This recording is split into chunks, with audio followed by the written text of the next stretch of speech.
Hello everyone, good to be with you again on this vinyl channel of mine. Welcome everyone, I hope everyone is well, and we're going to show some 45s in this video today. I think I got more 45s than I do albums sometimes. I'm really like overstocked with 45s here, but for myself personally, they're fun to collect. I love collecting 45s. On certain listening days in here, I'll get myself a couple of pints and I'll just spin 45 after 45 for a good 2-3 hours. I have a lot of fun with 45s. Must be the low attention span sometimes I have when I don't feel like listening to an entire album of one artist. You could just pop through like 12 artists in like an hour. Oh, it's great. So I love 45s for that reason. So here's some 45s that I've acquired in the last month or so that I love to spin. I'm going to start with the one I love the most lately. It's from Fish, the former lead singer from Marillion, who went out on his own. And this was a blind buy. I bought it because I just like his music. I like his singing. I particularly liked the time he was in Marillion. So anything I see with the Fish name on it, in the wild, I usually grab it. I don't see much these days. He's hard to come by, his music. But anyway, Fish, Internal Exile on 45, 7-inch single, whatever you want to call it. Man, do I love this song. When I bought it, like I said, I just bought it for the name, Fish.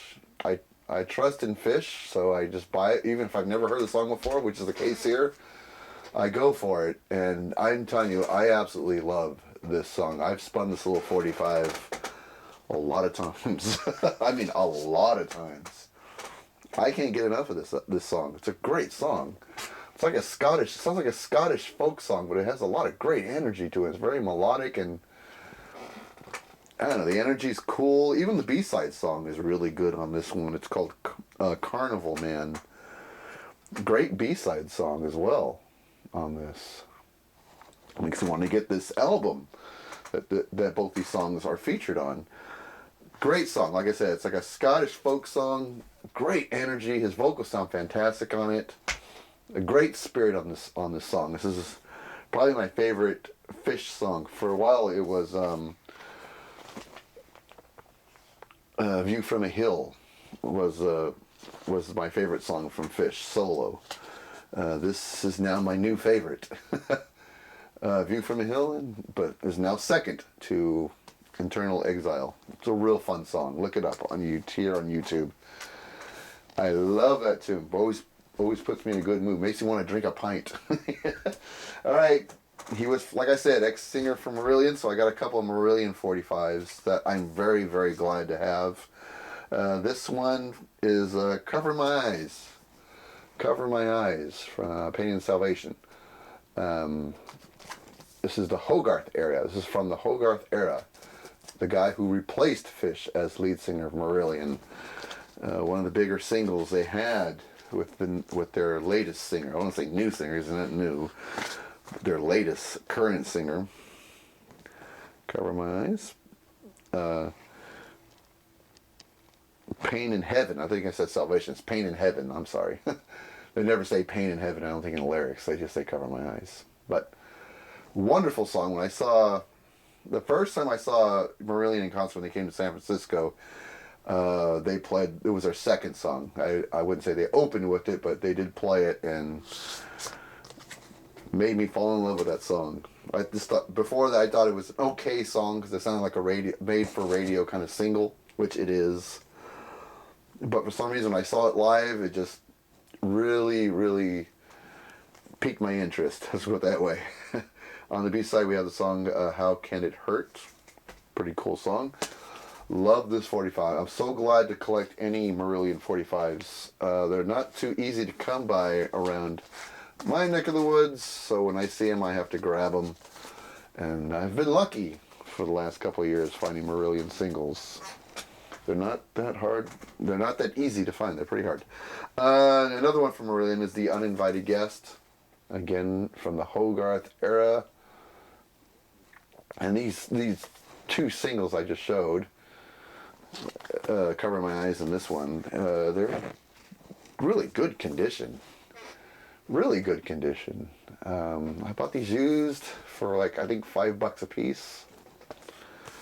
I thought it was a bargain because these are in good shape. Really good shape. And play really nice too on the turntable. They sound great on the turntable. The B-side song is The Bell in the Sea. Bell in the Sea. I love the Uninvited Guests. Really cool song. I have a couple of concert DVDs where they sing it. They sound great when they play this live. It's one of my favorite live tracks from the Hogarth era of Marillion. Really cool. So, one great song from Fish, two great songs from Marillion. Really made me happy. This one really made me happy. It's from Robert Plant, one of his solo hits for the song Heaven Knows. 45 for Heaven Knows. I love his solo career. All his solo albums were really good. I was a fan of Robert Plant's solo, even though the Zeppelin fans around my era don't really see it that way. They're not really that crazy about his solo material. I guess they want that hard blues that Zeppelin had, and when he went on his own, he did something a little different, and I guess the Zeppelin fans just didn't like it. At least around here they didn't. This is a promotional copy of this single. Hopefully that can be picked up and you can see that. And this is also like the Marillion and the Fish, really good. It's in good condition and it sounds great on the stereo. Absolutely love this song, Heaven Knows. Such a powerful sounding song. Love it, absolutely love it. The B-side track is Walking Towards Paradise. I hope I find more of these kind of singles from Robert Plant. This was in really good shape. All these singles that I showed here, they're all UK pressings. And like I said, those are hard to find here in California. They're not easy. They can be found. It's not impossible, but you really got to dig and dig lots of times until you finally get lucky and stumble across one of these. And these import 45s are in such good, when you find them in good condition, makes the collection look awesome. Like this one from Queensryche, Jet City Woman, one of my favorite songs from them before the music got ridiculous from Queensryche. They're not bad with the new lead singer. I forgot his name, the one that replaced Jeff Tate. He actually has a good voice, and I think I have 2 albums where he's the lead singer, and those albums I actually thought were really good. And I thought, okay, the band is back, and then Scott Rockenfield leaves the band, and I don't know, it's just not the same for me anymore. I mean, those are 2 major members that left Queensryche. First was Chris DeGarmo. When he left, I thought that was it for the band, but they managed to keep going on, but the quality of the songwriting was starting to go down, and go down fast. When they lost Jeff Tate, I was actually glad when they lost him, because he really looks, this is just my opinion, towards the end of his time with Queensryche, he was starting to act like a jerk to me. I was actually kind of glad to see him go. He seems like he's a real asshole, snobby asshole. And then when Scott Rockenfield left the band, Scott Rockenfield's one of my drumming heroes. When he left the band, I don't want to say the band was dead to me, but I lost a lot of interest in Queensryche. But this is when things were good. This is when I thought the band could do no wrong.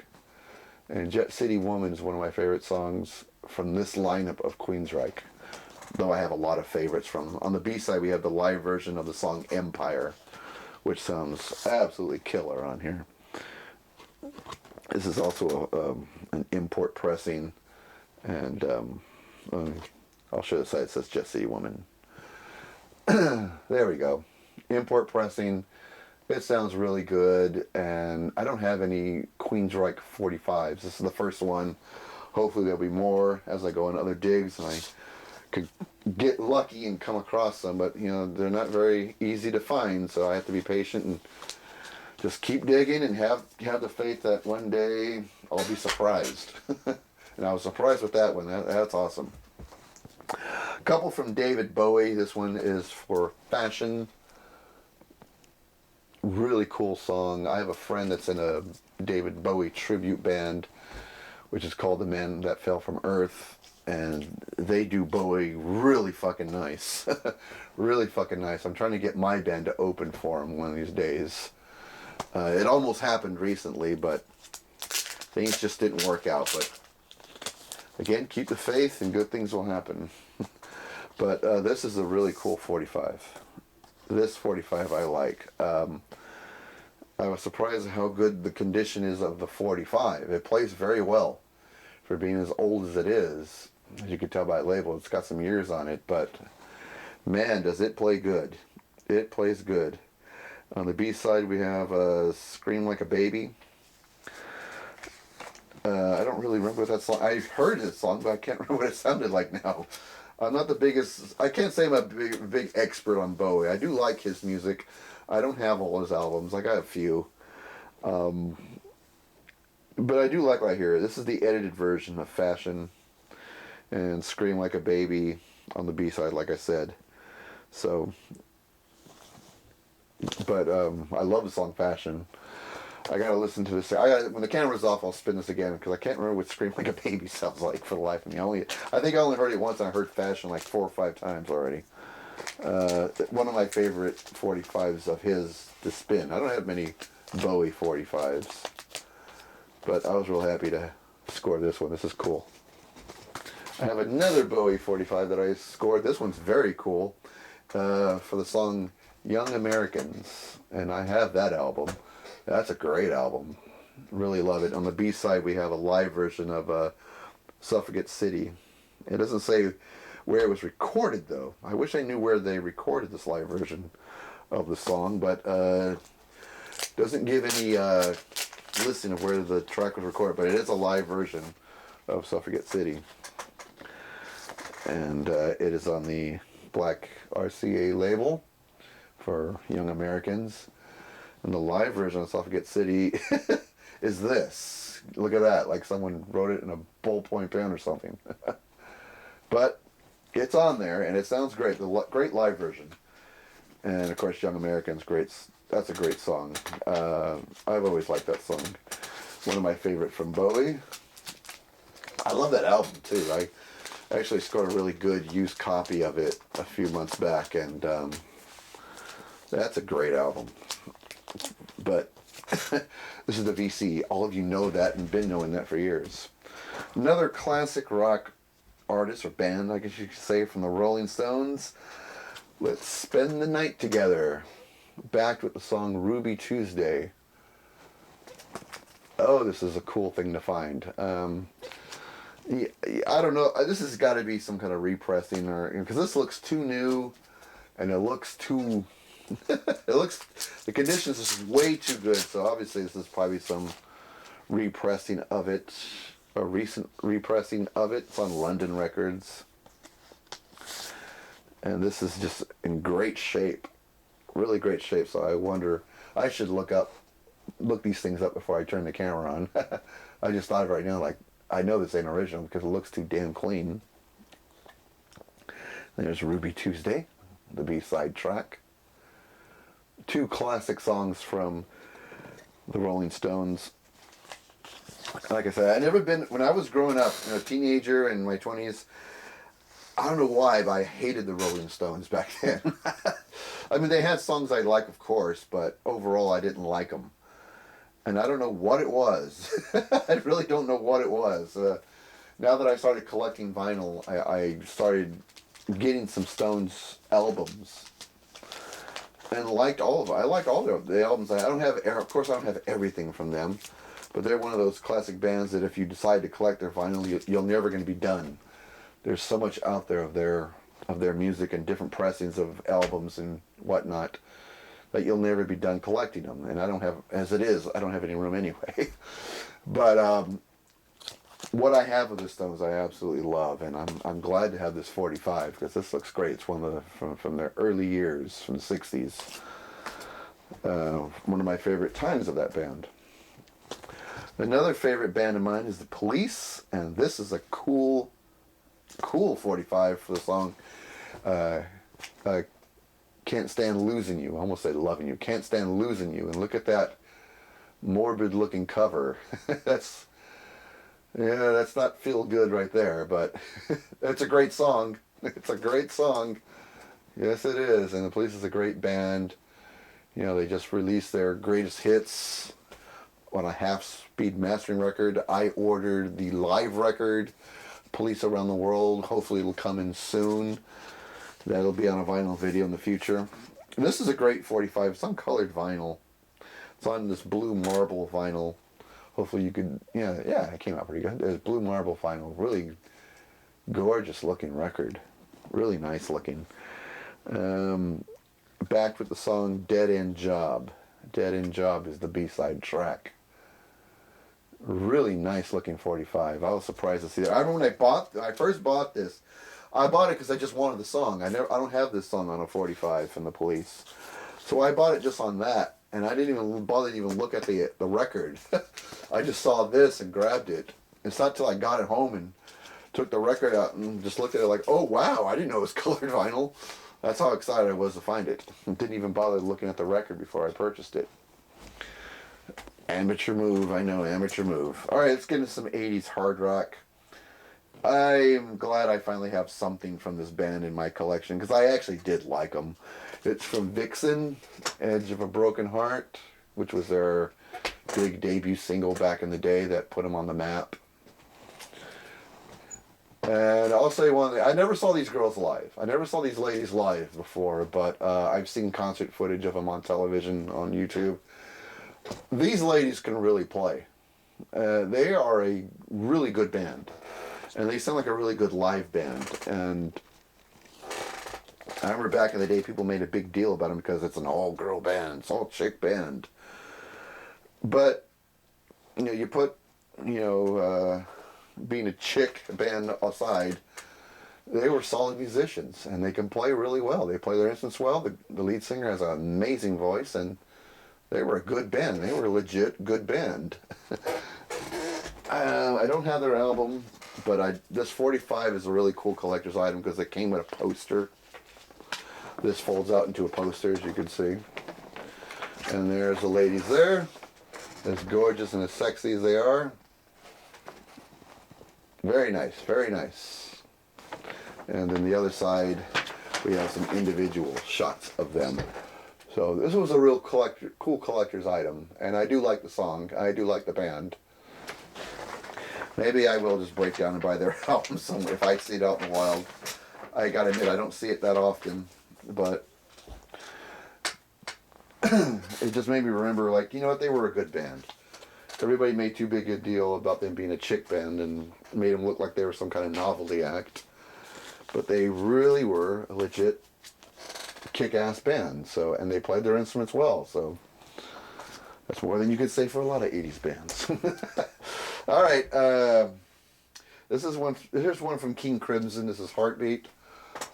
I could have swore I had this on a 45 before I checked my collection. I do not. I don't know what made me think I did. King Crimson's another band that I don't come across. I don't come across their 45s very often, and this can use it once over. Dusty. Yeah, there we go. It's a UK pressing. This is also in very nice condition. I think I got this for like $5 used. A bargain. So really nice. King Crimson Heartbeat.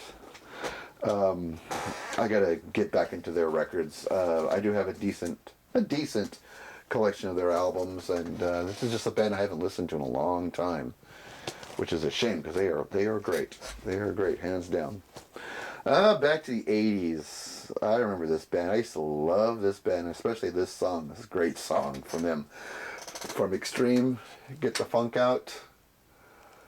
This is a killer fucking song. I love this song. So I was like really happy to find the 45 of it. Now I gotta find Wholehearted and More Than Words. As cheesy as More Than Words is, though the guys do sing really well on it, I would like to collect those now that I got this one. There we are. I believe this is a UK pressing too. I'm not sure though, but I think it is.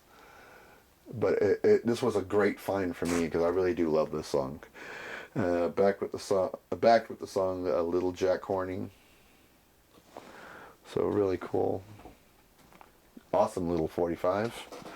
Awesome. And I've always loved this picture. That is just a cool. That's a cool picture. I dig that. I dig the cover of this 45. Really nice. When I collect 45s, as you've noticed, I love to collect picture sleeves only. Some kind of picture sleeve. Those are the ones I like to collect. It's very rare do I collect a 45 that doesn't have a picture sleeve. And I do have one in this batch, and I'll show it coming up in just a bit. One of my favorite bands lately to collect on vinyl is Big Country. I've been finding some good stuff from them in vinyl lately. This is a 45 for the song Where the Rose Is Grown. Am I saying that right? Oh, sown. I'm sorry. Where the Rose Is Sown. Ah. Very nice song from Big Country. This is a song this is a band I didn't appreciate back in the 80s. For some reason, I wasn't into them in the 80s. I liked the song Big Country, and pretty much that was it. And every time I saw any other videos, I usually just tuned it out.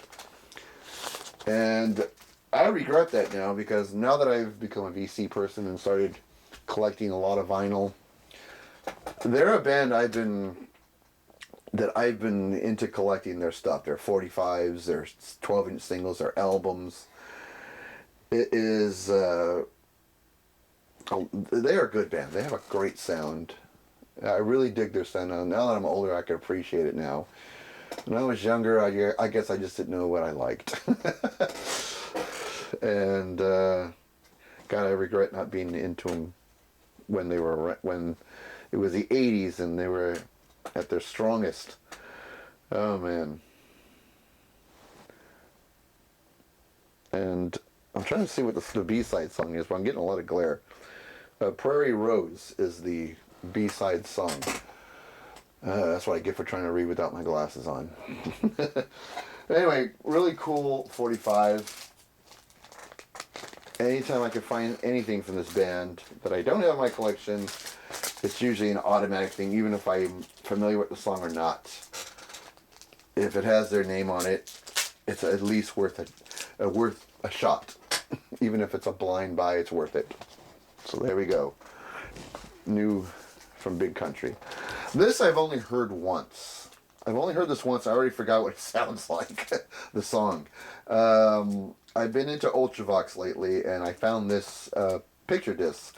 Ultravox Visions in Blue, and I really like the way the design of this picture disc, 45 picture disc, very nice. I listened to it once. I don't think I was all that impressed with the song. I probably got to give it another chance. Listening to it once, probably I got to give myself a chance to be more impressed by it. And I guess it's one of those songs I got to invest my time in. And then I'll finally get it, I guess you could say. But this looked pretty rare to me, and I thought I'd give it a shot. There's the back of it there. I do like the band Ultravox. I gotta listen to the early version of Ultravox when they had a different lead singer. John Fox, I believe, was his name, and because I have not heard anything from that era, and I know a lot of the old school synth pop fans probably like that era of Ultravox more than the one with Midge Ure in it. So I don't know. I haven't heard that era of them yet, so maybe I should go on YouTube and do some investigating. But anyway, I can't remember what the song sounds like, 'cause I only spun it once, and that was a few weeks ago. So maybe turn the camera off and spin this again. But I just thought this looked like a rare piece of vinyl from Ultravox, and I thought I'd just pull the trigger on it. So, Visions in Blue. I wish I could tell you about the song, but I forgot what it sounded like. All right, here we go. This is the one record I got that is not a picture sleeve. And there's two different artists on this 45 that actually made it very interesting for me. And this is actually a pretty damn cool little 45. It's one of my favorite that I got in this batch. Side A is a song from the band The Zombies, and it's Time of the Season. And anyone who listens to classic rock radio knows this song because they play it all the time on classic rock radio, and it's a great song. It's just a timeless, classic, great song, and it sounds great on this little 45. Just booms throughout this room, and I love it. On the B side, different artist, Rick Derringer, Rock and Roll Hoochie Coo. And it sounds so cool on this 45. So to me, that's actually a cool combination of songs there. They're a little different in style, but the two together actually sound pretty cool. Made this an awesome little 45, so I like hearing the variety on it. It's pretty cool. So I'm glad I pulled that one in, especially to hear Time of the Season. I love that song, and I've been looking for that album, and every time I find it, I find a brand new repressing of it, and they want like something like $35 for it. And I was like, I only know one song, and I think as far as I know, I'm only familiar with one song. That's a lot of money for one song, unless I don't care and just have faith that it'll be good. I have not found a used copy of that album anywhere, and I've been looking. I just can't. So it's nice to have the one song I know, at least on a 45. All right, that's it. That's gonna do it here. Those are that's my stack of 45s. Hope you guys enjoyed it. Leave me some comments so we can talk about any of these records that I showed you. What your opinion is of it. Do you like it? Do you think it's Do you think it sucks? I don't know. Let's just get a conversation going. Let's keep it civil. Let's keep it nice. Let's keep it friendly. Hope everyone's doing well. See you guys in the next video. Later days.